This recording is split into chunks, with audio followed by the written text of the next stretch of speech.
एक मुलाकात ऐसी शख्सियतों के साथ जिन्होंने दिया है अपने जीवन को एक नया मुकाम। रूबरू कराएंगे ऐसी कुछ हस्तियों के साथ एक खास शख्सियत के साथ मुलाकात जयदेव पटेल के साथ नंबर 1 इंडिया न्यूज पर। नमस्कार व्यूअर्स, मैं जयदेव पटेल और आप देख रहे हैं नंबर 1 इंडिया न्यूज। आपका एक बार फिर स्वागत है एक खास शख्सियत के साथ मुलाकात प्रोग्राम में। आज हम बात करेंगे दिल्ली विधानसभा चुनाव से पहले सभी राजनीतिक दलों ने अपनी अपनी तरफ से जो कमर है कस ली है और चुनावी मैदान में इस बार उतर चुके हैं। कई पार्टियां अपने कैंडिडेट उतार चुकी हैं तो कई उतारने की तैयारियों में है। ऐसे में इस बार दिल्ली विधानसभा चुनाव में कौन से मुद्दे हावी रहेंगे और साथ ही क्या अरविंद केजरीवाल का जो चुनावी अभियान है उसके अगेंस्ट में बीजेपी का जो आरोप पत्र है वो ज्यादा असरदार रहेगा। इन्हीं दामोदर बात करने के लिए हमारे साथ खास हमारे चुनाव विश्लेषक अजय शुक्ला। अजय शुक्ला जी, आपका बहुत बहुत स्वागत है आज हमारे प्रोग्राम में। नमस्कार। अजय शुक्ला जी, आपसे मेरा पहला सवाल है, दिल्ली विधानसभा चुनाव को लेकर सभी राजनीतिक दल ने कमर कस ली है। ऐसे में इस बार कौन से मुद्दे हावी रहेंगे? देखिए, पहला तो ये है कि तीनों दलें जो है वो भारतीय जनता पार्टी, आम आदमी पार्टी और कांग्रेस। हालांकि आम आदमी पार्टी ने अपने सारे कैंडिडेट्स की घोषणा भी कर दी है, अभी तक भारतीय जनता पार्टी का नहीं आया है, और लगभग जो है 20 से 25 की घोषणा कांग्रेस ने भी कर दी है। ऑफिशियली अभी अपडेट मेरे पास एग्जैक्ट नहीं है, कुछ आज भी शायद जारी करने वाले हैं। तो अब देखना ये होगा कि सबसे बड़ी चीज है कि जो 10 साल आम आदमी पार्टी की सरकार रही है और भारतीय जनता पार्टी दूसरी बड़ी पार्टी रही। जैसे अगर पिछले 3 इलेक्शन अगर आप उठा के देखते हैं, 2013 का इलेक्शन हो या 2015 का इलेक्शन हो या 2020 का इलेक्शन हो, तो भारतीय जनता पार्टी लगभग जो है वो 32 से जो है वो 38% के आसपास रहती है, और आम आदमी पार्टी जो है पहले 2013 में तो 29% वोट पाई, लेकिन उसके बाद जो है उसका 50% से एबव वोट रहा, चाहे 54% रहा या 53% रहा। कांग्रेस लगातार डिजेनरेशन हुआ कांग्रेस का, जब 2013 में जो है 24% के आसपास वोट रहा, लेकिन उसके बाद जो है 9% हो गया, उसके बाद उसका 4% के आसपास आ गया। तो कांग्रेस के पास ये है कि वो अपने वोट को फिर से रीगेन करना चाहती है। जो हालिया चुनाव हुए जो नगर निगम के, उसमें थोड़ा बेहतर प्रदर्शन की है, तो उसके लिहाज से वो सोचती है कि मैं बेहतर कर सकता हूँ। और मेन है भारतीय जनता पार्टी रोजगार मेला लगाई है, वो रोजगार दे रही है। जबकि केजरीवाल ने केजरीवाल कवच नाम से एक जो है घोषणा की, एक मुद्दा वो कर रही है कि महिला को सम्मान दे रही है और प्लस बुजुर्गों के लिए जो है अनलिमिटेड जो है इलाज का पैसा देगी। इससे पहले वो जो है फ्री में बस सर्विसेज जो है महिलाओं के लिए दे चुकी है, और बिजली और पानी को भी लेकर उन्होंने बहुत सारी रियायत दी है, सुविधाएं दी है। तो अब उसका क्या इम्पैक्ट पड़ता है? हालांकि पिछले 2 से 2.5 वर्षों में जो उनका जो परफॉर्मेंस था वो थोड़ा कम हुआ है कामकाज के लिहाज से। अब ये देखना पड़ेगा कि भारतीय जनता पार्टी अगर जो 10 साल में, हालांकि नगर निगम में भी आम आदमी पार्टी है और विधानसभा में भी आम आदमी पार्टी है, तो ये देखना पड़ेगा, सांगठनिक रूप से भी मजबूत है आम आदमी पार्टी, लेकिन ये देखना पड़ेगा कि अब ये कैसे इनको काउंटर करते हैं। भारतीय जनता पार्टी जो पुराने मुद्दे थे, जिन चीजों को सही ढंग से इनने पूरा नहीं किया है, चाहे यमुना की सफाई हो या जो करप्शन का मामला है केजरीवाल पे, वो इन सब चीजों को लेकर घेरना चाहेगी। जबकि केजरीवाल जो है वो लॉ एंड ऑर्डर की सुविधाएं और अपने जो जिससे कि उनको लाभ मिलता रहा है दिल्ली मॉडल। हालांकि आम आदमी पार्टी जो है वो करो या मरो की स्थिति में है, क्योंकि वो हर जगह पे जो विस्तार और विकास जो आम आदमी पार्टी का हो रहा है वो दिल्ली मॉडल के आधार पे हो रहा है, तो वो दिल्ली मॉडल को दिखाती है। तो अगर यहाँ पे अगर उसको नुकसान होता है तो उसको समस्त देश में उसका नुकसान उसको होगा, जो आम आदमी पार्टी है। कांग्रेस जो है वो अपने आप को सरवाइव कर रही है।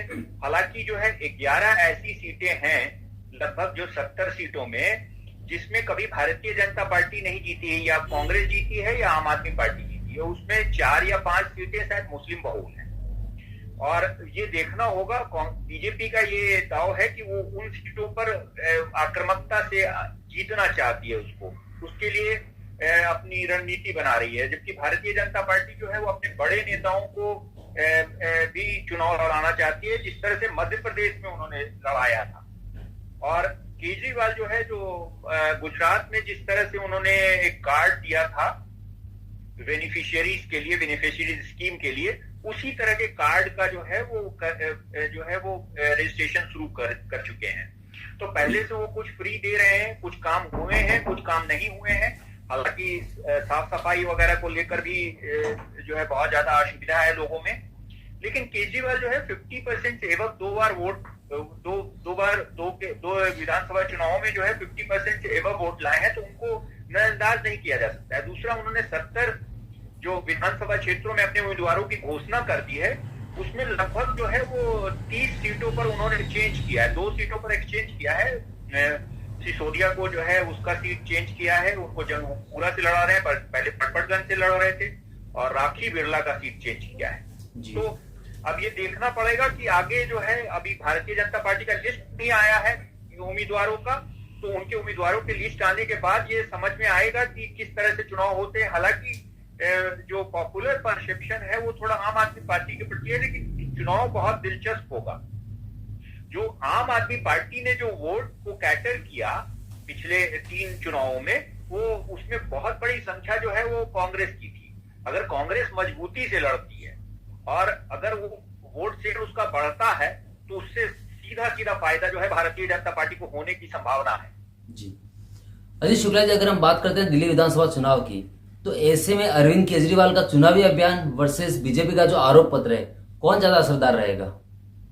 देखिए, भारतीय जनता पार्टी किस तरह से उम्मीदवारों की घोषणा करती है, इसके उम्मीदवारों की तो पूरे आए नहीं है, तो उम्मीदवारों का चयन जो है वो कैसे, क्योंकि वो मध्य प्रदेश मॉडल पर वो दे रही है कि बड़े बड़े नेताओं को, एमपीज को लड़ाएंगे वो चुनाव। तो अगर उनको उम्मीदवार बनाते हैं, जो बड़े नेता हैं और उनको उम्मीदवार बनाते हैं, तो उस सीट पर जाहिर है प्रवेश वर्मा को बोल रहे हैं कि चुनाव लड़ाएंगे, वो एमपी रहे हैं, मजबूत नेता हैं। उनके फादर प्रवेश वर्मा के फादर जो है साहिब सिंह वर्मा जो है वो मुख्यमंत्री रह चुके हैं, बड़े दबंग मजबूत मुख्यमंत्री रहे, बड़े जनाधार वाले नेता रहे। अभी तक जितने चुनाव हुए हैं उसमें जो है उनके अच्छे परफॉर्मेंस रहे हैं। प्लस जो है जितने भी मेंबर ऑफ पार्लियामेंट हैं उन लोगों को भी लड़ाने की चर्चा है, और कई जो पुराने नेता हैं उनको भी लड़ाने की चर्चा है। तो देखना पड़ेगा आगे कि किस तरह से उम्मीदवारों का चयन करते हैं। आम आदमी पार्टी ने तो सारे उम्मीदवारों के चयन कर दी, तो ये केजरीवाल का जो है, इससे पहले जो उनका वो जो कार्ड वाला है, वो उसका पेनिट्रेशन कैसे होता है, वो कितना विश्वास दिला पाते हैं।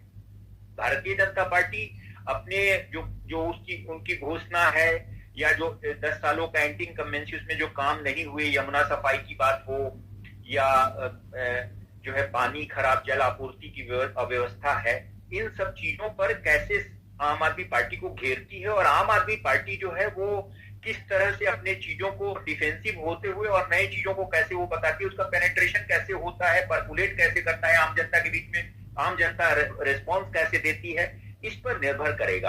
हालांकि चुनाव खुला हुआ है, और भारतीय जनता पार्टी जो है वो भी इलेक्शनियरिंग में, चुनाव अभियान में जो है वो बहुत ही मजबूत है, और आम आदमी पार्टी भी बहुत मजबूत है। लेकिन आम आदमी पार्टी के साथ सबसे बड़ा ये मुद्दा है कि केजरीवाल जो है वो विक्टिम कार्ड खेल रहे हैं, कि भाई उन्हें जेल में डाला गया है, और उनके कई मंत्रियों को भी जेल में डाला गया है। हालांकि कई उनके जो मंत्री और विधायक हैं वो इधर उधर गए हैं, कुछ लोग कांग्रेस में शामिल हो रहे हैं, कुछ भारतीय जनता पार्टी में शामिल हो। तो आगे देखना होगा कि दोनों का चुनाव अभियान मजबूत है, और दोनों के बीच में जो है वो जब तक कैंडिडेट नहीं आता है तो स्पष्ट रूप से ये नहीं बताया जा सकता कि क्या स्थिति होगी। लेकिन अभी फिलहाल जो है जो पॉपुलर परसेप्शन है वो थोड़ा केजरीवाल के पक्ष में है, लेकिन आगे देखना पड़ेगा। ये चुनाव खुला हुआ है, और आगे देखना पड़ेगा, क्योंकि दोनों बीजेपी भी बहुत मजबूती से चुनाव लड़ेगी। जी अजय शुक्ला जी, आपसे मेरा एक आखिरी सवाल है कि दिल्ली विधानसभा चुनाव में बीजेपी का रोजगार मेला अरविंद केजरीवाल की गारंटियों का कार्ड बनेगा? कि जो पिछला अगर हिस्टोरिकल डेटा उठा के देखता हूं, तो अरविंद केजरीवाल इस चीज को भुनाने में बड़ा कामयाब रहे हैं। रोजगार मेला अभी एक नया चीज है। रोजगार मेला जैसे ये महिलाओं को कोई स्कीम अगर आप देते हैं, तो उसका फायदा अभी हम लोगों ने जस्ट झारखंड के इलेक्शन में देखा है, और महाराष्ट्र के इलेक्शन में देखा है, और हम लोग जो है बिहार के इलेक्शन में सबसे पहले जो है वो देखते रहे हैं। साउथ इंडियन स्टेट्स में जो है इस तरह की घोषणाएं होती रही है महिलाओं की, वो अक्रॉस द कास्ट जाता है, और वो बड़ा ही उसका जो रिजल्ट्स हैं वो बहुत स्पष्ट रूप से दिखा है हम लोगों को चुनावी नतीजों में। तो इसकी वजह से थोड़ा एडवांटेज जो है वो रहता है, जो महिलाओं से जुड़ा हुआ जो योजनाएं होती हैं, जो महिलाओं से, चाहे वो नीतीश कुमार का साइकिल देना हो, ड्रेस देना हो, बुक्स देना हो, पढ़ाई से रिलेटेड हो, या अभी फिलहाल हालिया इलेक्शन जो हुए हैं झारखंड और महाराष्ट्र में, वहां पे जो है वो जो महिलाओं से जुड़ा हुआ जो स्कीम था, जिसमें 2500, कहीं पर 1100, फिर उसको 2500 करने की बात या 2100 करने की बात, ऐसी चीजें जो है वो उसका फायदा। तो जो केजरीवाल कवच जो है उसमें वो 2 चीजें दे रहे हैं, और उसका वो उनके पास संगठन भी है, तो वो किस तरह से पेनिट्रेट करता है, पर्कुलेट करता है, और आम जनता कैसे रिस्पॉन्स करती है, ये बहुत इंपॉर्टेंट होगा देखना इस इलेक्शन में। दूसरा चीज है रोजगार मेला में कैसे वो कहाँ पे एडजस्ट करते हैं और उसका रिस्पॉन्स कैसा होता है, ये देखना होगा। ये तो एक बड़ा ही नायाब चीज है कि बस जस्ट इलेक्शन से पहले ये रोजगार मेला जो है, इससे पहले मैंने कुछ जगहों पे देखा है, लेकिन उसका बहुत बड़ा प्रभाव मैंने नहीं देखा है स्पष्ट रूप से। तो ये देखना पड़ेगा आगे कि जब इलेक्शन आगे और बढ़ता है, क्योंकि तात्कालिक मुद्दे भी बहुत ज्यादा मजबूत, बहुत इंपॉर्टेंट फैक्टर होते हैं इलेक्शंस में, तो वो तात्कालिक मुद्दे कैसे होते हैं, कौन क्या बोलता है, कौन किस तरह से कैसे जनता रिस्पॉन्ड करती है, ये देखना पड़ेगा। जी, अजय शुक्ला जी, आपने हमारे लिए समय निकाला, उसके लिए आपको बहुत बहुत धन्यवाद।